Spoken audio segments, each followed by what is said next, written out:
Kuppam Telugu Desam party కార్యాలయంలో కూటమి ప్రభుత్వం అధికారంలోకి వచ్చి సంవత్సరం పూర్తయిన సందర్భంగా సంబరాలు చేసుకున్న టీడీపీ నాయకులు కార్యకర్తలు ఈ కార్యక్రమంలో భారీ కేక్ కట్ చేసి పంచిపెట్టిన ఎమ్మెల్సీ కంచర శ్రీకాంత్ సందర్భంగా ఎమ్మెల్సీ మాట్లాడుతూ కూటమి ప్రభుత్వ హయాంలో ప్రజలందరూ సంతోషంగా ఉన్నారని అన్నారు. కూటమి ప్రభుత్వ హయాంలోనే రాష్ట్ర అభివృద్ధి సాధ్యమన్నారు.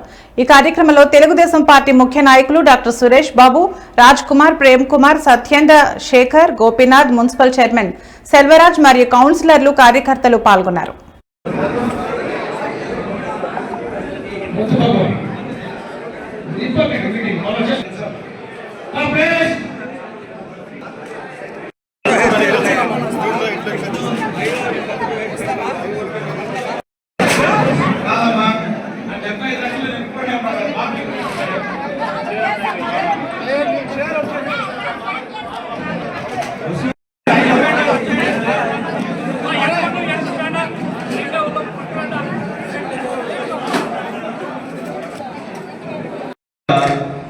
లాస్ట్ 5 ఇయర్స్ చాలా మీటింగ్లో చెప్పారు.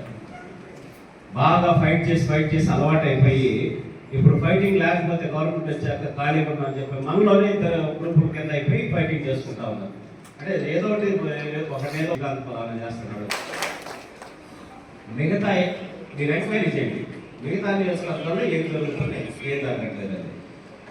రోడ్ల విషయం కావచ్చు, డ్రైనేజీలు కావచ్చు, ఈ ఎనాలిసిస్ వర్క్స్ కింద కావచ్చు, లేకపోతే రేపు మున్సిపాలిటీది మొత్తం టోటల్ కంప్లీట్ ప్రపోజల్ ఎస్టిమేషన్ ఇస్తే 1200 కోట్ల రూపాయలు అవుతుంది. అసలు మీరు కళ్ళలో ఎప్పుడైనా ఆ విధంగా ఊహించారా? మన కుప్పం మున్సిపాలిటీ అంత బడ్జెట్ తోటి అంత అడ్వాన్స్డ్గా తయారవుతుంది. అమరావతికి ఎవరైతే ప్లాన్ ఇచ్చారో సింగపూర్ బేస్డ్ కంపెనీ, ఆ కంపెనీ చేత కుప్పం మున్సిపాలిటీకి ప్లాన్ ఇస్తున్నాడు సార్.